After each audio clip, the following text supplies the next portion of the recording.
Hey guys, I'm Saujanya and I welcome you all to the iCast by IEEE Thames. I am Indore. So for an exciting episode 2, we have with us Professor Manoj Motiani, the Best Professor Awardee by Inside IIM. After having various experiences at colleges like XIBM and IIM Ahmedabad and corporates like Godrej and Aditya Birla Group, he emerged as the most liked professor by the students of IIM Indore, and he also gained immense popularity for his witty replies. So, without a further ado, let's dive right into the conversation with our dearest Professor Manoj Motiani. Good evening, Manoj Motiani, sir. Welcome to iCast by IEEE Thames. I am Indore. So, let's start this wonderful evening with some interesting questions and more interesting answers. So, Good let's evening, Sajanya, and thanks a lot to provide me this opportunity to have a communication with my students. yeah. So, sir, the first question which I would like to ask you is, when was the last time you visited an offline vegetable market? Uh, I think I visited an offline vegetable market 2 days back because being in campus, we have so much of a facility that you can go to an offline store. If you remember correctly, there's a store where you can go. But I think the bigger point which you're trying to raise is possibly what is happening in terms of the action of an online grocery store. It is picking up fast, as the numbers also talk about big basket, etc. Yeah. Yes, it is picking up fast, but I think the convenience of time sometimes, many times these hawkers or possibly these vendors still have a little upper hand. Okay. So, sir, that was the first googly question from us. So, uh, starting from your early days, how did an electronics engineer from Rajasthan become one of the best marketing professors across India? I have a correction. I surely don't rank myself so high in terms of teaching marketing. I was very lucky. There were a lot of great profs who have taught me, like Professor A.K. Jain, Professor Jaideep Mukherjee, Professor Sahai, Professor Anand Jaiswal. So, to be fair, I have an advantage that you guys have not seen those profs. But yeah, so my journey was a little bit different in the sense after completing engineering, I was about to join my father's business and spend my life making soaps. But suddenly, in my final year of engineering, there was one girl, I still remember her name, Sapna Mohta. She came to give a talk where she talks about how IRMA, rural management, you can make a difference to the society and so on. So I decided because I was very young and maybe a little foolish, so I thought maybe I'll also try to make a difference to the society. I decided to give IRMA exam like most of the MBA students. So now after we are talking about July of 2006 or Oh, 2004, I don't remember the year correctly. So I went to a coaching institute, the cheapest one, and they told me that there is no specific coaching for IRMA. IRMA is a great institute in Anand called Institute of Rural Management, Anand. okay. So I took a coaching for I think month or so, and the person finally that institute also got closed down. Its name was Smartways. I think they were very bad in marketing and pricing. So they said that because you're applying, you should apply to all the exams possible, and maybe it will improve your chances. So I applied to IRMA, CAT, ZAT, and a couple of other exams.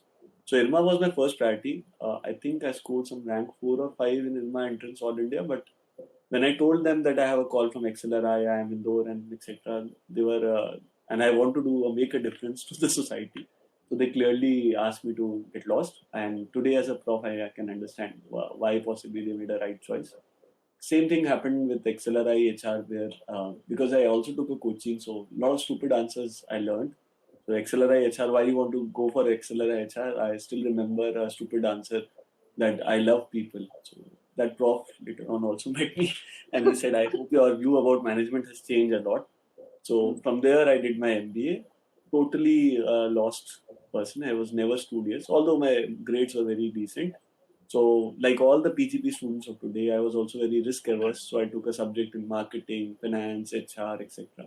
Those were the golden time for MBA. So there was an option that you can have multiple job offers. So I got 6 job offers, and my place com was really furious because I used to sit in all job offers. So I got a job in HR at Grow Talent, job in finance at Axis Bank, then marketing job at Aditya Birla Group, and as well as Vodafone. At that time, I think it was it was Hutch, not Vodafone. Yeah. and then there was TCS, CTS, many companies were there. So, but I had a bad incident or a very good incident. Two of my good friends, both who were Bengali. So after our placements, we were having discussion. You understand intellectual discussion. Those of you who are friends who are in PGP2 will know that. So Okay. like MBA happened with an accident, these two intellectual Bengalis told me there could be a life of being a prof. It was very interesting at that point. I thought, यार ये तो बड़ा अच्छा काम है. So I'll leave everything and I'll go and try to give a job of a prof. But my so-called guide or mentor there, Professor Jaideep Mukherjee, I think currently he's in MDI. He's the head of marketing department. He told me go and work for 2 years and then you can come back. So within first year, I was really lucky. They gave me a great job profile, but the job profile was changed for Esprit as a brand. So it's a very great fashion brand. And after seeing me, anyone can understand that I was totally out of place in that thing. So I decided to move to Godrej South Africa, then Godrej India. And like all kids of 25, 27-year-old, I thought ki what possibly we should require in life, possibly a small home, some dog. And I thought, let us try to do a PhD program. There are one of my another good batchmate, bad incidents happened there. He said, let us go to US and do the PhD. But I thought I love India, so I should stay here. So I went to IIM Ahmedabad. He decided to go to US. He came back and he's currently a prof in ISB. Another of our friend is prof in US. So went to IIM Ahmedabad, and then I realized big change that generally it's not about teaching; it's all about research and the other dynamics which are involved in the field. Hmm. Then before that decision to happen, I wanted to stay at my home, and I would not have given CAT, but I was very lucky that Pranam Mukherjee, I don't know, the late Pranam Mukherjee, he made an announcement that we are planning to open IIM Rajasthan. That was a mistake which he did. IIM Rajasthan was never proposed. So because Jaipur was a capital, he said this IIM would be opened in Jaipur. So I decided to give my CAT exam. So after I reached to IIM Ahmedabad, after my FPM entrance, unfortunately that IIM Jaipur got shifted to IIM Jaipur, but it was too late. Then I decided after finishing my PhD where I should go. I was interested to go to XLRI or possibly IIM Indore. The reason of IIM Indore was Mr. Rishikesh Krishnan. He met me and he gave a great glimpse about how IIM Indore was. I was supposed to give my talk in Excel first and then IIM Indore. IIM Indore was nice enough to give us an offer, and after that I decided this is a really lovely place and I think one of the best things which can happen in my life. Okay. So all accidents, nothing was planned. That is really like a roller coaster ride right away. And so the next question I would like to ask you is, often the new MBAs struggle in the analysis of case studies. So how do you start off when you are solving a case, and how do you discover that turning point in the case, which is the critical point where we can start solving? So, Janya, I'll be very honest with you, not only in marketing or possibly whenever you see any subject, even we used to think as a student, this prof understands so many things. But please understand one thing is we have an advantage over a student. So you are studying marketing for the first time. I might have spent 6, 7, 8 years. You are studying 4 cases daily. I have to study maybe one case a week. So in that level, preparation thing is wrong. But slowly, what happens is when you get a little trained, you start. So initial stage of MBA, I think most of us are very interested in big words. For example, brand identity क्या होगा, advertisement है क्या होगा. Slowly, with time, maybe till your time of second year, you will understand it's basic common sense. You're trying to run a business. धंधे में कुछ problem हो गया है. Now you want to name it as a marketing problem, HR problem, movie problem. That's your discretion. And when you do more and more cases, I think slowly you start understanding how to diagnose the problem. I think that's why the case method has been copied from medical science. So we start seeing, okay, this is a outcome I'm seeing. Maybe sales is going down, company is not able to generate a revenue. What could be an inside reason? Is some piece of this puzzle is not working well? So I think with small experience it works.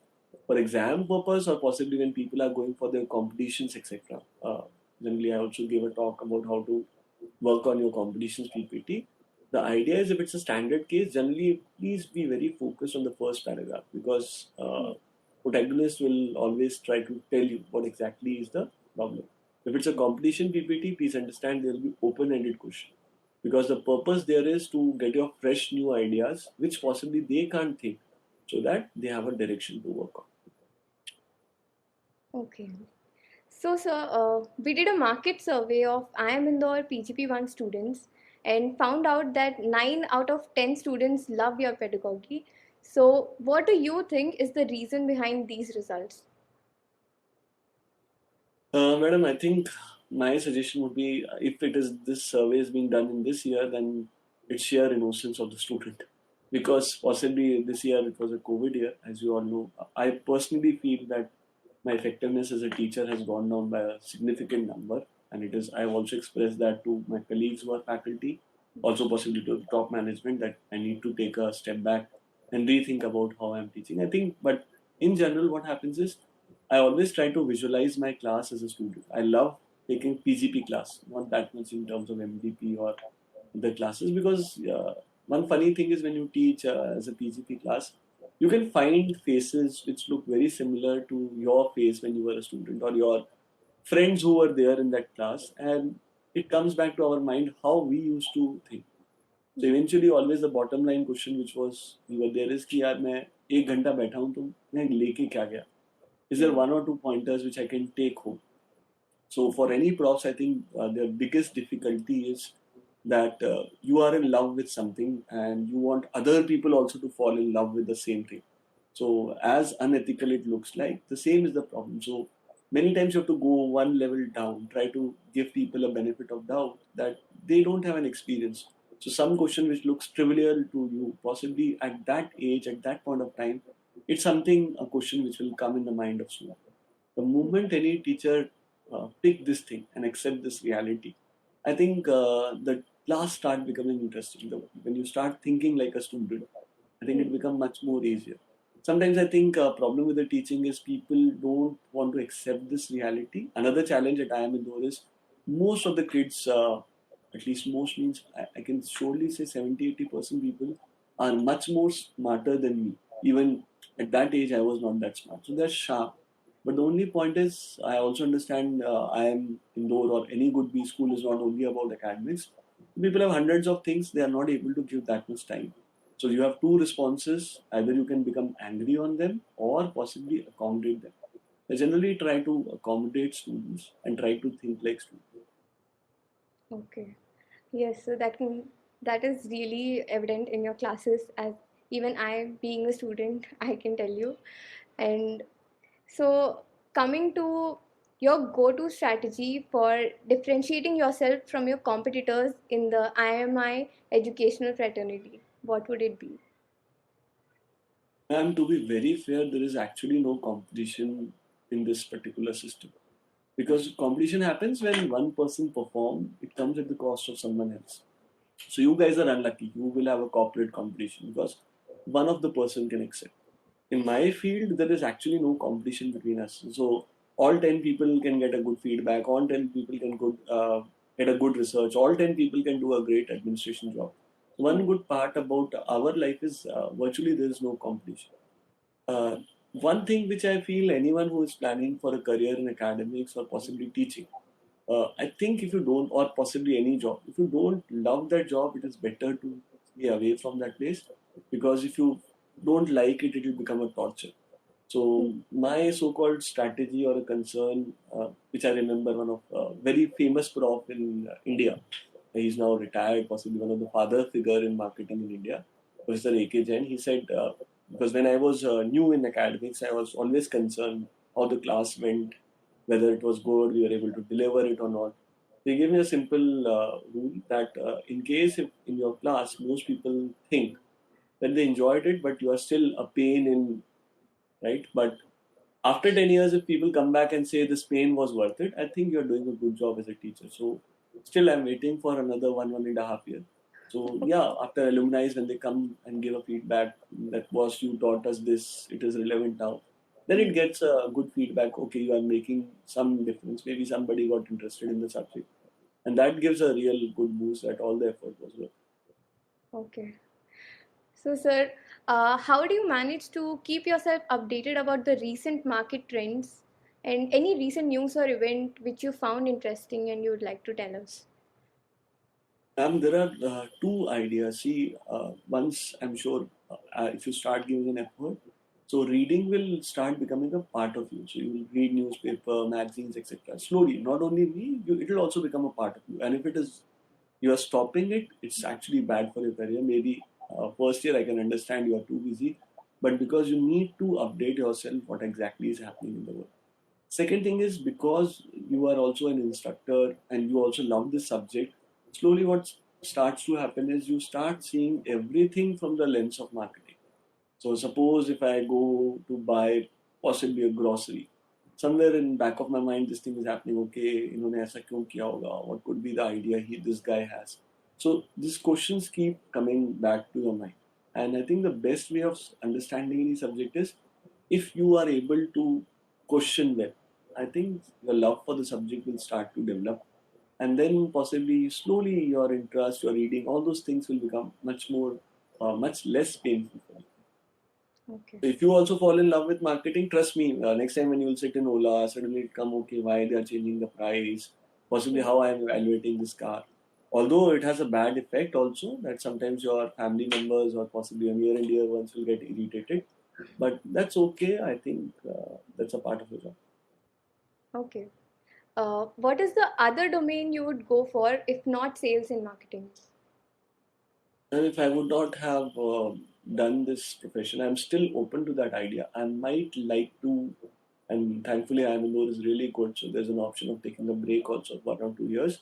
I would like to go possibly in a school education, maybe at a ninth, 10th level, and try to first learn because I did my schooling way back and try to contribute there. There are programs.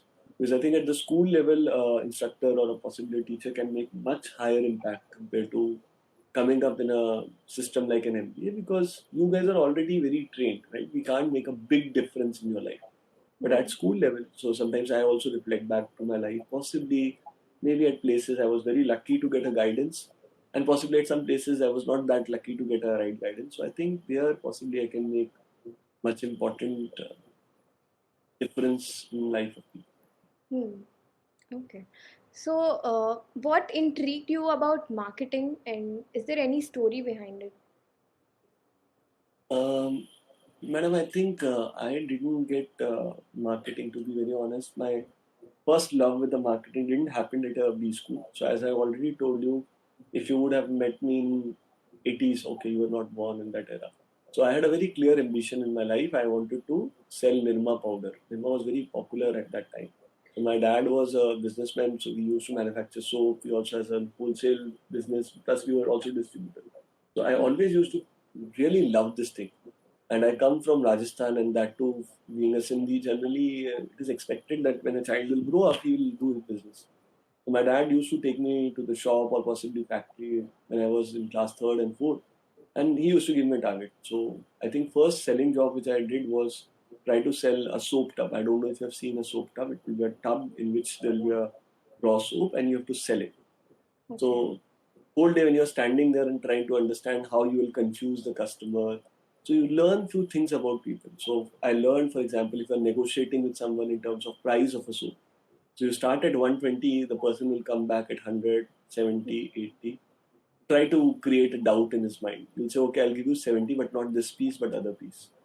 So Okay. you learned, okay, people start getting doubt. So I think my first interest in the subject called marketing started when I started working in a job. I mean, when I was in third, fourth, fifth, trying to learn how do people buy goods or how do people try to purchase this thing. So Hmm. we all tried for a lucky draw also for our soap, which is a Gujarat soap, which now my father has discontinued because his son was not a very talented guy. So first time try to learn a royalty scheme. So my so-called training was to start with was very informal. So, what was the highest sales that you made? Highest sales, madam, in my life I actually made was uh, I think two times. I think I remember. One was I had a so-called a bet with my salesperson Okay. who used to sell soap for us. So I was I think 13-year-old. So Okay. there he said, okay, भैया अगर आपने मेरे से ज़्यादा साबुन बेच के दिखाया, so we'll give you 20 rupees. So there, I think it was like doubling the sales. So it was seriously a good game. The second kick came when I was in Godrej. I think my boss gave me a target that we cannot do a sale of more than 2.5 crore or something. I said it can be done by because the last year sales was one. He said 2.5. I said let us make it 4. So then we both laughed because I know he was also joking. Said okay, you can take whatever resource is required. There we did a lot of nailas and a lot of other activities, and eventually we were able to get that. So even when I was leaving GCPL, my boss T.S. Bedi said कि तेको जयपुर ही जाना है, so you should do one thing. You go and handle Rajasthan for GCPL, but stay in the company. But by that time, I think I had made certain decisions, so didn't do that. Okay. So while working as a sales manager in Godrej, on an average, how many Godrej products did you buy as a customer? Being recorded, so I was not a very great fan of Godrej. And the products, Godrej generally in East, they sell hair colors. That's their bread and butter. I was never in requirement of hair colors, but Godrej generally make a lot of good products. So I was not a big buyer of Godrej, and I was also a very lazy person. So for my sales manager post for 1 year, people generally take a house and stay there on a rent or do something. For that one entire year, had booked a hotel. It's called Bengal International. If somebody is there in Siliguri, he will tell you. So I booked one room. I said I'll stay here only. Will not rent a house. I was just traveling, and it was beautiful territory. Bhutan was there, Darjeeling was there. It was a great fun.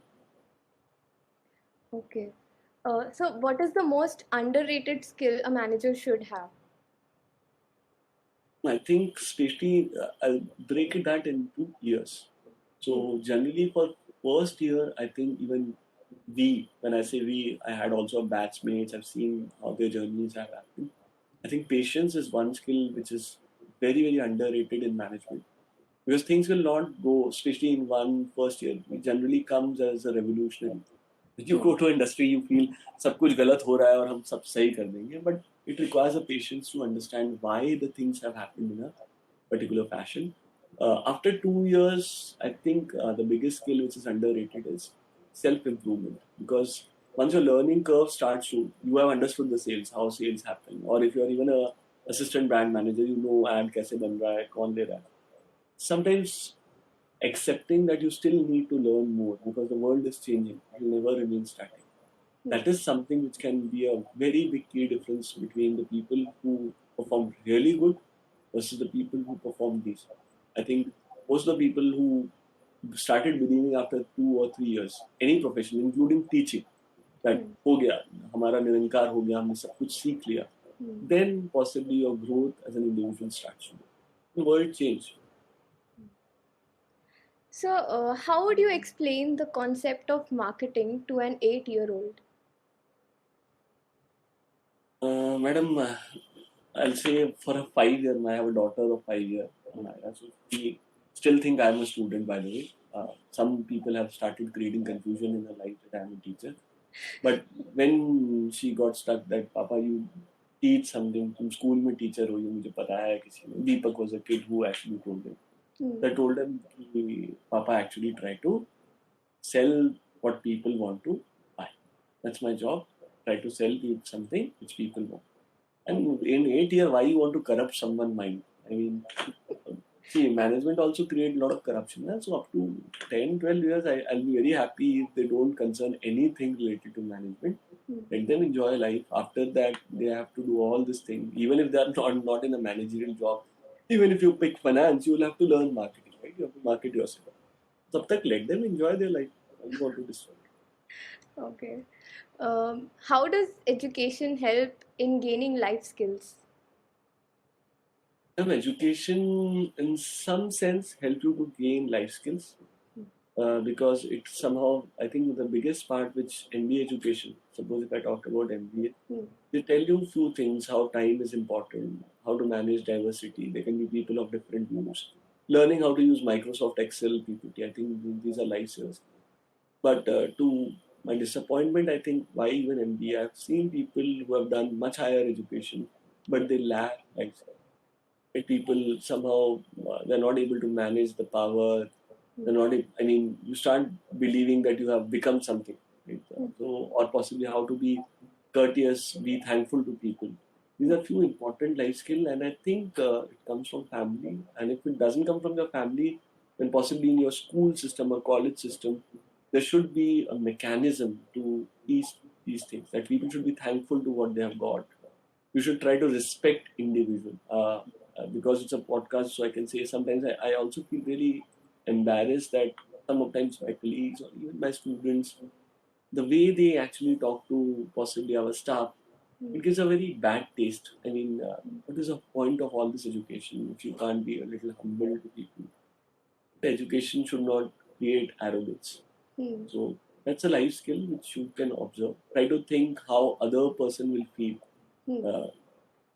That's something, a life skill which possibly can be learned, provided you are open to learn. Hmm. So, did you ever think about entrepreneurship? Madam, unfortunately, with time, my whole family was of entrepreneur. Okay. So at one point of time, I already told you I wanted to become an entrepreneur. But when whether I fall in love with someone, I started thinking my dad never used to give me time. Till that time, this thought never came. But then I realized they're too busy. What is the whole point of earning this money? Hmm. If the family is so important, time cannot be given to family. So I think it made me go away from entrepreneurship. And I had this luxury, to be very fair. My parents have earned enough so that even if I don't earn, I can have a decent life. So money is important, started to go down. But entrepreneurship, if I have to do, I'll try to do something can be more towards in the direction of social entrepreneurship, something which could be useful in terms of creating value for others. I generally love entrepreneurship because there are people who are taking risk, trying to create employment opportunity. But I can give a lot of knowledge to people, but I think I lack that skill which is required to take risk, to possibly put everything and slog so much to create a baby which can work well for me. So, could you tell us that $1 billion idea if it is there in your mind? 1 billion, which domain you are saying $1 billion idea, dollar idea? I mean, if you want to start a startup, you will have a small seed of an idea. So, could you disclose it to us? Madam, if I think of some ideas which could possibly become big in future, Hmm. now people have so many insecurities Hmm. related to their child or their own mental health. Hmm. I think somehow, if there could be a mechanism, this mental health business is also growing, and child education business is growing. But some sort of an insurance that things will go right, or possibly become someone who talks about mental peace. I think that's already $1 billion industry, and more people will join because motivation industry is something which is flourishing. And I Okay. think for next 10 years it will also flourish till the time people understand that these motivations are nothing but a hot air balloon and nothing happens, right? You feel very kicked off and then nothing happens. This could be a idea which can work well. Or possibly somebody work hard on making people young again. I've seen people of my age, they're fascinated because they want to look young. Something in that domain, making our hairs black again, or possibly make people at least fall in love with themselves because people have so many insecurities nowadays. Somebody want to become fair, dark, etc. Some medicine which can make people comfortable in their own skin. I think that's a industry which can become $1 billion industry. Yeah. Okay. Sir, how was Manoj Motiani as a BTech student? My God, if you see BTech or possibly MBA student, I don't want people. Whether I've requested people to shut down some YouTube videos which I had of my engineering or possibly MBA time. Okay. Somebody who would be very selectively sincere. If I like the subject, I'll attend. Otherwise, sorry to say, thankfully we didn't have a punch in punch out, so I'll bunk a lot of classes. Okay. So most of the my good friends, even when they come to give an industry talk, their version is I decided to do a PhD because I wanted to extend my college life for a long period of time. So generally, I was not a very disciplined or very sincere type of a student. Hmm. I was more involved in extracurricular activities, doing theatre, playing some games, pranks. So majorly people will try to remember me for that rather than doing some extraordinary academic accomplishment. Okay. And But thankfully, the numbers don't reflect that. So if you see the report card, it appears that okay, this guy can possibly do average in academics. Okay. What lessons did you learn from your undergrad which helped you in your MBA? From undergrad, I remember at least one lesson that uh, if you have no interest in a particular subject, there's no point trying to stretch that particular thing too long. I did a schooling from a very nice boys' school, so where people were very, very smart. So I also came across, sorry, from engineering might be saying that I came across that there are people who are very different in terms of their IQ and possibly how they think about life. It could be very different. So first experience in terms of diversity that people can have a very very different view about the life. I also understood in engineering there's a concept called Jugaad, which also worked well during the time of MBA, also during my PhD, even till date. That maybe there is a possibility to have a shortcuts for the work. Hard works work, but yeah, you can always look for a. I hope it is not going against the image of I am Indore, but yeah, as a student, sometimes there are bigger objectives. Learning could be a bigger objective, but sometimes passing an exam could also be a much more important objective than any other. Okay. And learning about friends. So you should be very selective because now the batches are big, but you will be making some 5, 10 friends which will be with their for the life. You will meet some people who can go extra mile for you. So try to stay in touch with them. I think that's the most important lesson from MBA part. Okay. Thank you, sir. And now we come to the next section, which is hit or miss. So you'd be given 10 seconds for each question, and you have to think of a sentence that comes to your mind when I say a word. I'll give you a word, and you have to tell a sentence which comes to your mind. So let's start with the first one, online. Online teaching is a big pain because it's Plagiarism. related to my life. Sorry. Okay. But as you want me to answer it as a marketer or as a person? Because as a marketing, As a person. as a person, fine. Online teaching is a big pain. Okay. Plagiarism. Never get caught. Plagiarism is bad. So it basically covers two things, right? Okay. Intelligent person can get understand. Humanity. It's controversial. Struggling to find their place in a B school. Kotler. Highly overrated. Blue. Blue. Yeah. Yeah, blue. Blue. BLUE. Blue. It's favorite color of Amira. So yeah, this is my daughter's favorite. Globe. Or you want to say blue ocean strategy, something like that. No, it's a No. blue, right? It's your interpretation. Yeah. Globe. General leadership oriented business education. People try to speak anything under the sun and think somewhere it will get. Okay, now we move on to our next section, which is LBW, where you have to give a one word answer for a sentence question in 5 seconds. So let's start with the first question. Who is your favorite sportsman or sportswoman? Sachin Tendulkar. Okay. A movie you would like to star in?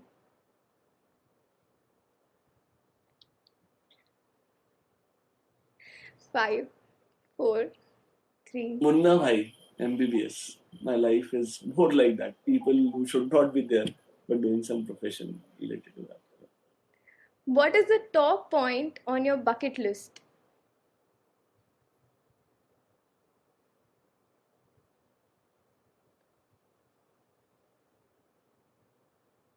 Someday I wanted to get as well dressed as our director. Someday. One thing that makes you envy the students.